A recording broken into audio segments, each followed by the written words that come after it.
Pet Life Radio. This is Pet Life Radio. Let's talk pets.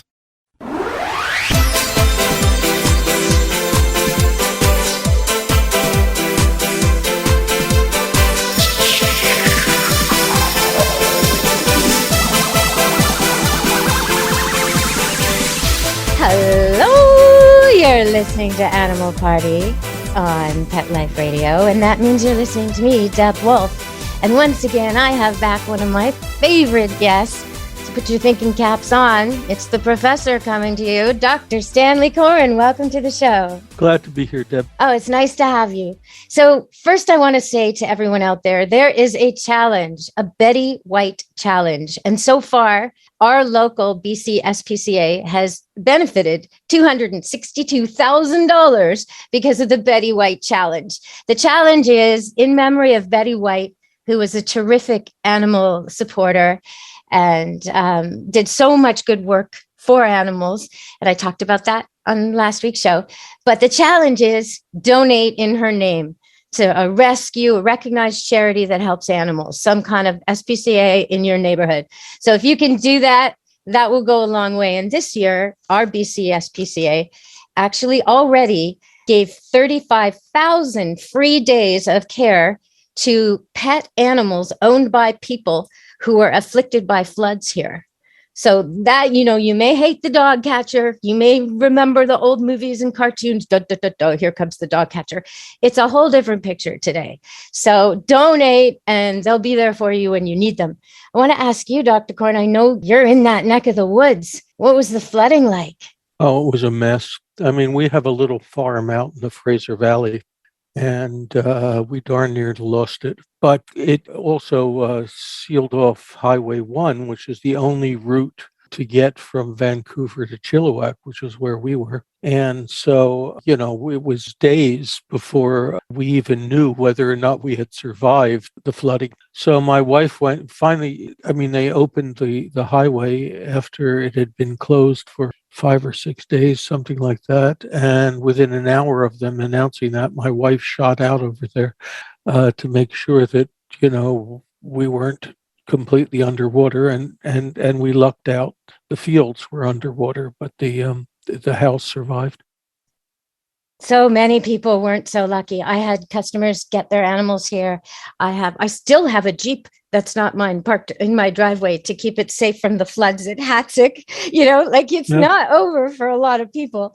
And the SPCA was really helpful for so many. So if you can donate in Betty White's honor, give that a go. Go for the Betty White challenge. So, Dr. Coren, we had a lot of trouble here with coyotes, you'll remember.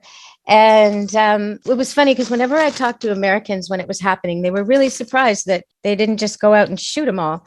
And so surprised at the tolerance, because what happened was between December 2020 and early September, there were 45 reported attacks by coyotes on adults and children in Stanley Park, a very popular park in downtown Vancouver, visited by tourists and kids and cyclists and walkers and all that. So they decided to do a cull, and park was closed for 2 weeks, and conservation officers went in there and they did catch and kill 4 coyotes, or 7 altogether. When the cull ended, though, they weren't really sure if they got the right coyotes. And it turns out, 6 were euthanized and none showed signs of anything like rabies or anything. They were just doing their natural thing. People had been feeding them. But it turns out there's way less coyotes than they thought there were. So I wonder, Dr. Coren, isn't there a better way to do this? And did them killing a few even make a difference? Is this the way to go? Well, the Stanley Park situation is one which has been in the news recently, but several years back, we had a similar outbreak in Queen Elizabeth Park. Oh, I didn't know that. Okay. And what eventually triggered the action of the park board was the fact that a family with an infant child was sitting and watching a soccer game, and a coyote raced out of the bush and grabbed the child. And so the child survived, but, badly damaged, and that sort of thing. So again, there was a cull, a huge outcry from some people saying that the coyotes were here first and all that sort of business. But of course, the turns out the coyotes were not here first. When the city of Vancouver was founded, there were no coyotes in the city at all. Oh, And it wasn't until the late 1800s, early 1900s, when lots of garbage dumps began to appear around the sides of the city and that sort of thing, that the coyotes appeared. So actually, they're encroaching on our habitat rather than us encroaching on their habitat. well, there were protesters at Stanley Park too. There were lots of people who didn't want this to happen. So if there was the same outcry, save the coyotes, and really we all knew. And in the end, it turned out they caught a few people were feeding them intentionally, and that Oh, yeah. just can't happen. Oh, yeah. I mean, and as I said, this is not new. They found, as I said, the previous incident, which was in Queen Elizabeth Park, they found that a woman had been leaving open bags of dog food out there. There you go. See, and a fed bear is a dead bear. A fed coyote could be a dead kid. That's the Yes. problem. They come in and they come and go for your children or your little pets. We've had some terrible attacks on small dogs with the owners right there kicking at the coyotes and sometimes able to keep them off and sometimes not. Remember that woman who got mauled in Port Moody trying to keep coyotes off her dog? A little foo-foo teacup dog, old dog too. It's just you can't feed them. And yeah, I used to just walk around Stanley Park and see people feeding raccoons and skunks and squirrels. And don't they realize the coyotes are coming for the leftovers? And why are they feeding these other animals in the first place? What is it in humans that makes us want to feed wildlife, even though we know it's wrong? What is that, Dr. Corn? Because I know you're a professor of psychology. You know what makes us tick. What is that? Well, I mean, what we're dealing with here is that people have a need to nurture, Okay. and especially for people who are at the moment childless. That means, I mean, they may have had kids and they moved out and that sort of thing, or they may just be childless and that sort of thing. And for such people, feeding animals is the same thing as nurturing a child. I mean, it fulfills that same kind of feelings.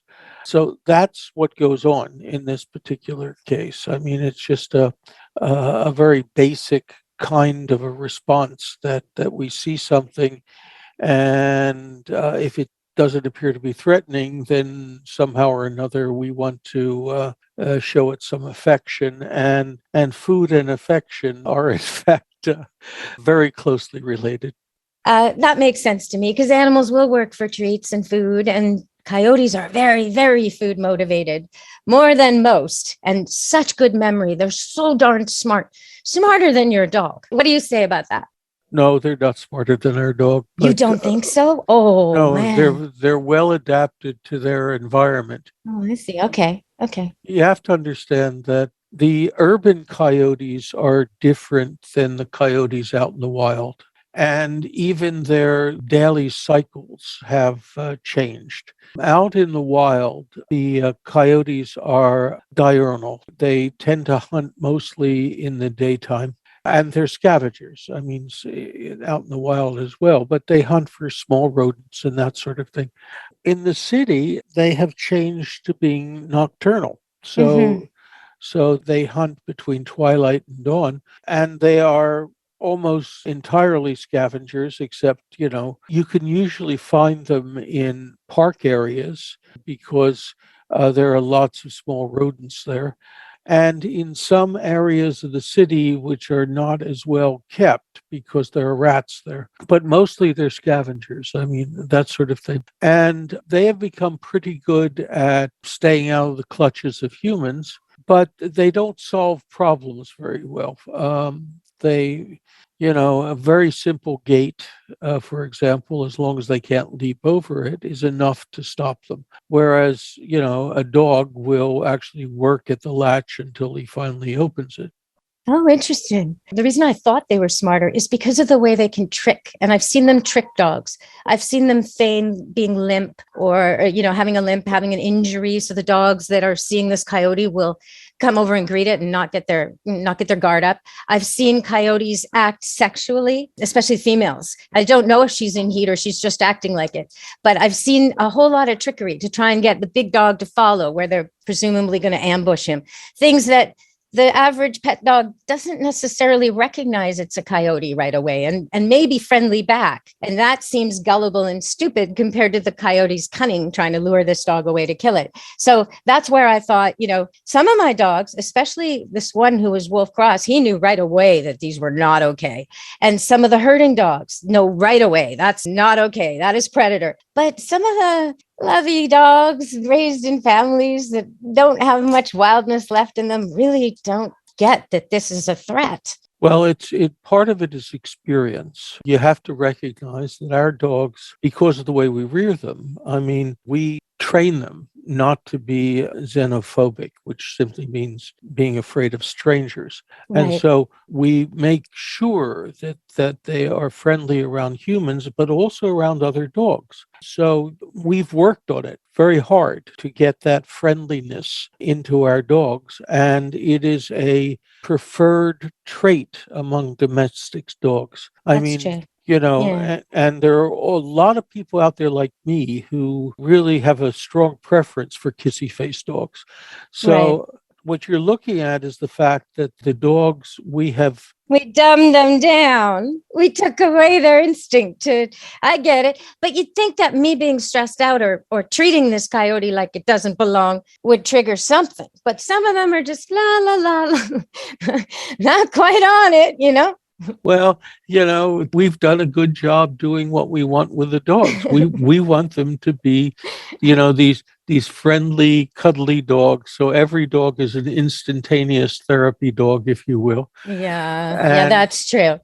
Okay, well, how do you think they could have handled the coyote problem better? And then we'll leave this topic and we're going to go to break and we're going to come back and talk about the Pope. But first, I just want to ask you, how could they have handled it better? Well, my own feeling is they could have handled it better by making sure, for example, that the prey animals, which are available in the park, like the rats, and those are not available to them. And also making sure that all of the garbage and places where food waste is stored is coyote proof in the same way that we encourage people to, out of the fringes of the city to make sure that their garbage is bear proof. So that would be the very first thing to do.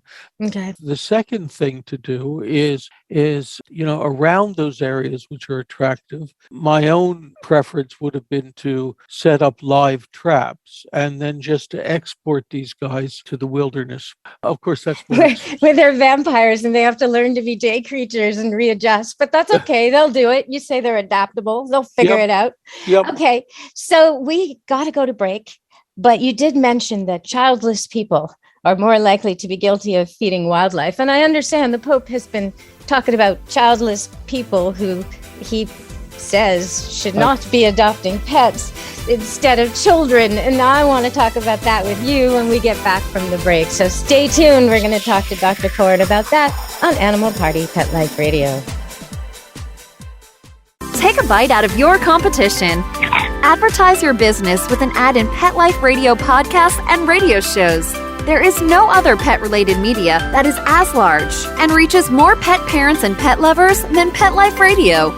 With over 7 million monthly listeners, Pet Life Radio podcasts are available on all major podcast platforms, and our live radio stream goes out to over 250 million subscribers on iHeartRadio, Odyssey, TuneIn, Stitcher, and other streaming apps. For more information on how you can advertise on the #1 pet podcast and radio network, visit PetLifeRadio.com/advertise today. Let's Talk Pets on PetLifeRadio.com.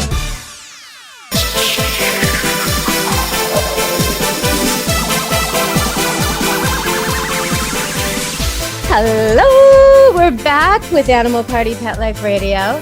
And I was reading your column, Dr. Corin, which is why I asked you on the show this week. So tell us about the Pope. What's going on with that?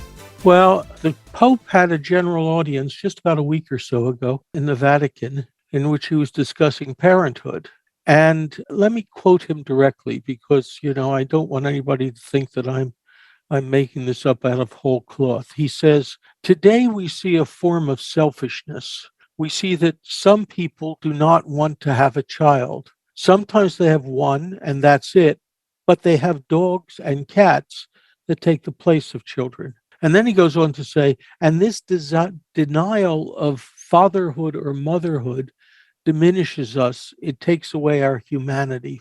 And he goes on and he makes comments about, people who are unable to have children for biological reasons should considering adoption, and nobody should be afraid of parenthood. Now, what's triggering this is that in a lot of the westernized countries where the Catholic Church is very active, there is in fact a diminishing in terms of the birth rate.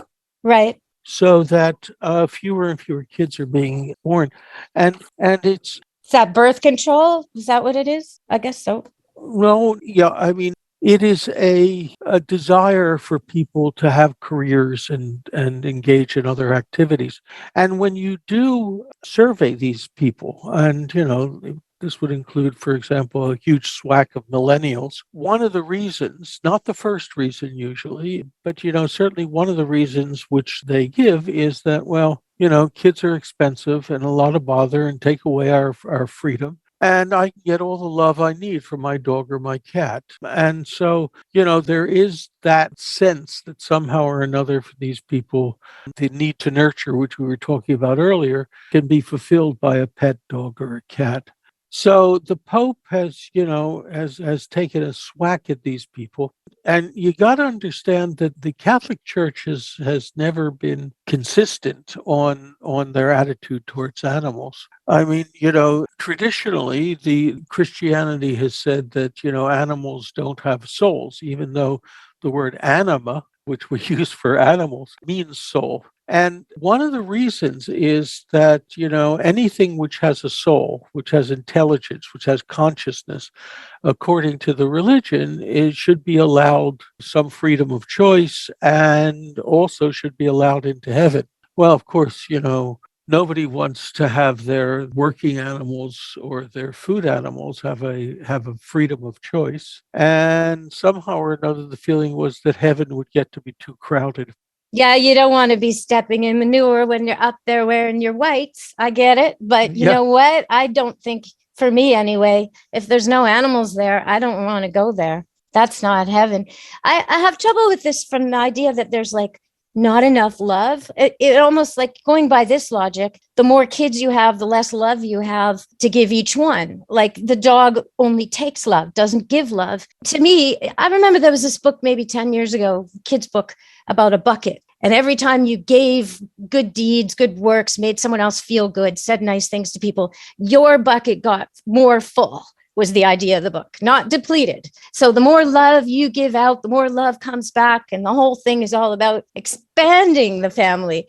I don't see this as like taking your energy and attention and love away from children. It's tricky for me because then having 10 kids would be terrible and having one would be the ideal. And that's not what he's saying. No, there has been a huge outcry in the social media about what he's been doing. People have pointed out that, in fact, well, first of all, pointed out the fact that the members of the church hierarchy, the priests, the nuns, and certainly all of the bishops have a vow of celibacy. So if parenthood is so important, why aren't they out of there fathering children?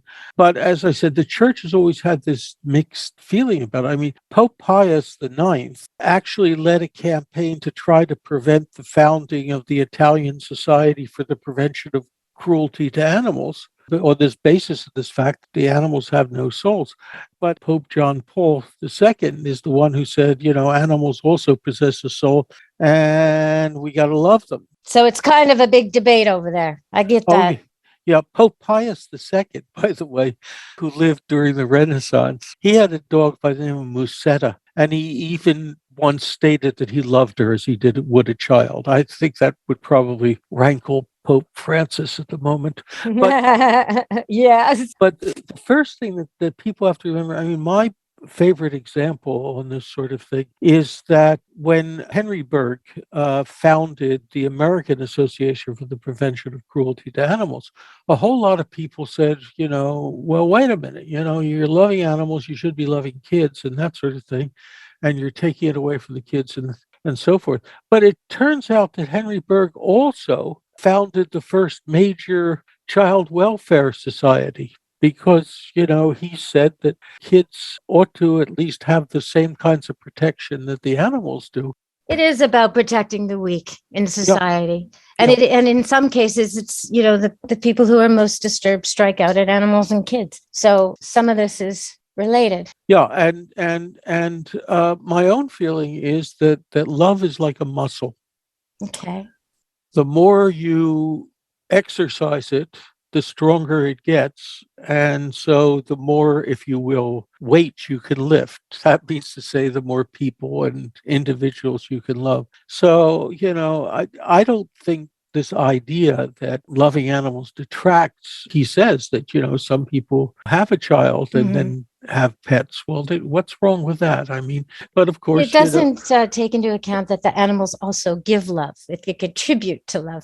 But okay, so we have to go to another break. But when we get back, I want to talk about the online dating world, because apparently man with dog photo gets women who are looking for commitment interested. So men out there are like borrowing dogs. Okay, stay tuned. We're coming back from the break on Animal Party Pet Life Radio. Molly, here's your dinner. Zeus, that's not your food. Don't let that happen to your precious cat. Elevate your cat's eating experience with the Cat Tree Tray. The Cat Tree Tray keeps your cat's food off the floor and conveniently located on the cat tree. It's the perfect way to eat.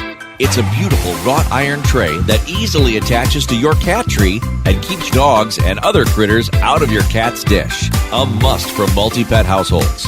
There's a 6-inch tray for large bowls and a 4-inch tray for smaller bowls. Purchase your Cat Tree Tray today. Go right now to cattreetray.com. That's cattreetray.com. CATTREETRAY.com. Let's talk pets Let's talk pets on Pet Life Radio. Pet Life Radio.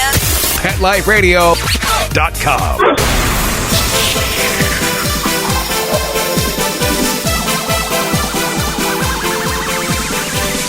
Hello, we're back on Animal Party Pet Life Radio.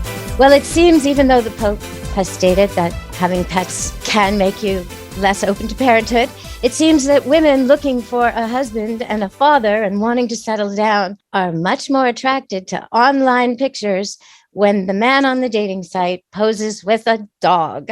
I don't know if it's true for women with a dog. I'm wondering if many dogs or a cat or cats is actually a deterrent, I would think.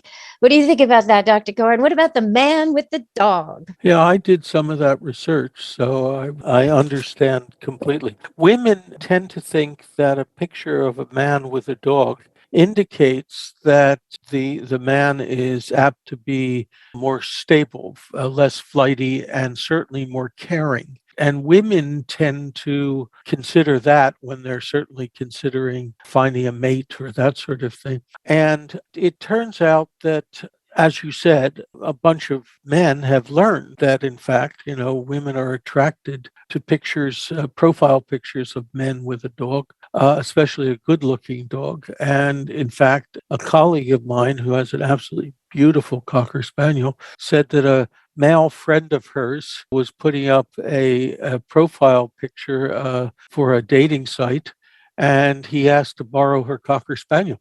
So for the picture. Ladies, come on now. We need a little solidarity. Don't be lending your dogs to these dogless men so they can pretend to be what they're not and trick other ladies. Come on now. Keep your dog to yourself. If he wants to show he's dependable by having a dog that depends on him, let him pet sit for you next time you go on a trip. But otherwise, But there's also some research, you had asked about the ladies in this. There's also some research which says that if a woman has a profile picture with a dog, she is judged by men to be more loving. And in one study, even prettier, more beautiful. Really? The dog hair and the drool makes me prettier. All right, I'll take it. That's like a dear friend of mine who says that her favorite clothing color is dog hair. Yeah.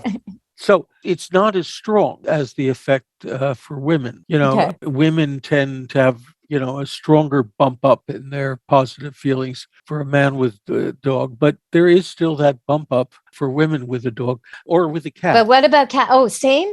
Really? Yes. They don't think we're crazy cat lady, or the man is, I don't know, somehow not masculine enough if he has a cat? I don't see why they're... I don't have any data on Okay. men with cats, but Okay. there is some data for women with cats. So Okay. women with cats tend to be seen as, and the word which shows up most often in that research is elegant. Oh, well, there you go. I'm elegant and pretty. I will take that. So I pose with a dog and a cat, but maybe that's too much. I don't know. I have no data on multiple animals. Do you know what it used to be? It used to be men posing with a giant fish all the time, right? And I always thought that was curious. That was like the osprey. The osprey mating ritual where the male goes and he gets fish and he throws them at the nest and the female kicks the fish out if it's not big enough. She makes a big show and he has to prove he can provide. And I thought, okay, well, they're just being their osprey selves. Well, it used to be that they also would pose with their motorcycles or with their hunting rifles. So that's true. Okay. So people were looking more for macho at that particular point in time, or at least the men thought that.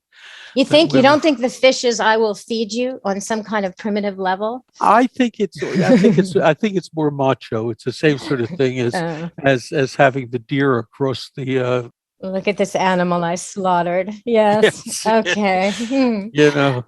All right. Tarzan, you Jane, right? Exactly. Oh, okay. Well, yeah, that's why I'm not on those sites. Okay, everybody. We've just been talking to Dr. Sankoran, and where can they find your column? I'm on the Psychology Today website in the Canine Corner. There you go, everybody. So if you want something smart to read, check that out. Thank you so much for joining me today, Dr. Corin. Anytime, Deb. All right, thank you. And from us at Animal Party and Pet Life Radio, be good to your animals.